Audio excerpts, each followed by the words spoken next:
prepared a proposal that aims to take care of two crises in the city, rising homelessness and blighted properties, with a cohesive solution utilizing adaptive reuse as a technique in revitalizing communities, as well as introducing a novel prototype of social housing. Over the many years, we have seen headlines like these every now and again in the news concerning the homeless population. One of the many reasons as to why people experience homelessness is sudden job loss. With the outbreak of the coronavirus last year, many cases were attributed to this, creating an unsteady flow of income. Within Philadelphia, the chaos of job instability left many on the streets with nowhere to go. Protests for better housing conditions for the most vulnerable began to spread across the city, as seen with the encampment on the Parkway in the summer of 2020. Many believe the city had let its citizens down by not meeting the demands for more low-income housing, as well as other social issues aimed at this population, like police brutality. And another issue that the city has fallen short on is tackling blight and vacant properties. Blight significantly reduces adjacent property values of up to 20%, and increased levels of vacant properties are associated with increased risk of violent assaults and crimes. Renovating existing building structures can alleviate this problem. Before I continue, I should preface by saying we need to change our approach to addressing this population. They're not homeless, they are houseless. This change in language helps us garner more sympathy to their plight, whereas the former created an unconscious bias against them. I first heard this term used on an episode of United Shades of America with W. Kamau Bell about the LA's houseless crisis, and Dana White from the LA Can was the one that coined the term. So current programmatic shelter design is just that, it's a shelter. The services that are offered are temporal in nature, so there's a place to rest, a meal to eat, place to shower, daycare, etc. And the programs are there to help those in the shelters, but ultimately the goal is to transition them out to a more permanent place elsewhere.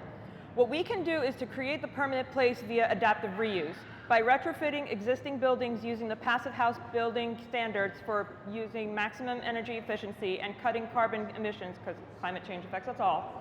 And these benefits for adaptive reuse include reduction in construction costs, waste, and CO2 emissions up to 90%, and having a faster construction timeline. So there are many funds and incentives available for these houseless hub projects, tax credits such as the Federal Rehabilitation Investment, and grants like the Emergency Solutions Grant.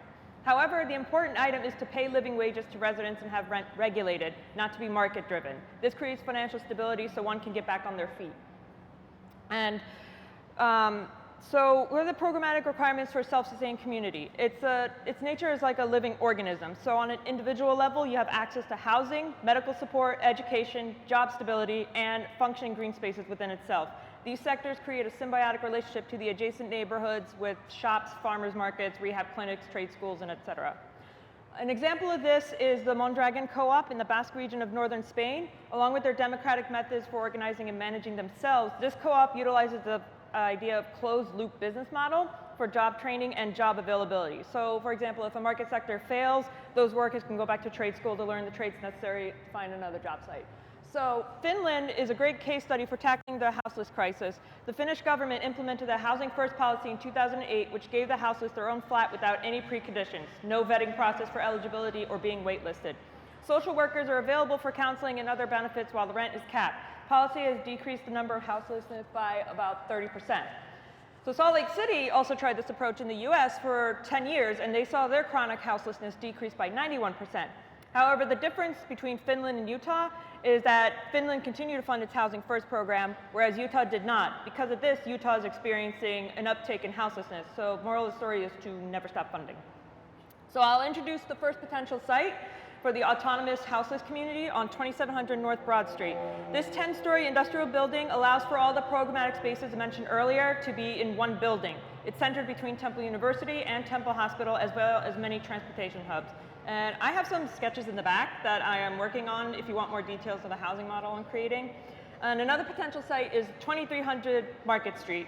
This campus will have a focus on the education and job training portion of the program, as well as residential living, because selling newspapers written by the homeless is not enough for financial stability. They need to be paid with living wages. An example of this case study is like the empowerment plan.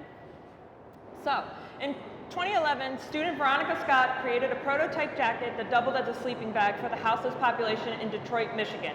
As she continued her project, a houseless woman came up to her and said, "We don't need coats, we need jobs." So after hearing that, Scott began hiring houseless parents to make the product, creating the nonprofit organization, The Empowerment Plan. So I propose that the 2020 Chestnut Street location should act as a storefront for goods and services made by the houseless, which should be the source of their income. This will help support small businesses and the local economy along the small light blip that's seen along that segment of Chestnut Street. Another successful case study is the Community First Village in Austin, Texas. This village is a houseless community made of tiny homes and supportive amenities to accommodate those who are coming out of chronic houselessness. The village engages the outside visitors with their own cuisines, goods, services, and farming.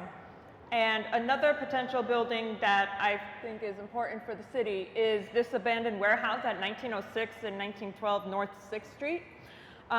This site has the potential to be a major hub for safe injection site and rehabilitation due to its proximity to Temple University and the quote-unquote Badlands of Kensington neighborhood known for the opioid epidemic. So a major takeaway from the adaptive reuse strategy is to leave empty lots alone. Not every empty space needs to have a house on it. There's this Japanese concept called ma, or negative space, and that needs to be adhered to in this city. Green spaces allow both a mental and physical space to catch a breath, and the city needs to also pay attention to the needs of the neighborhoods. Case in point, the 1500 block of Parish Street in Francisville.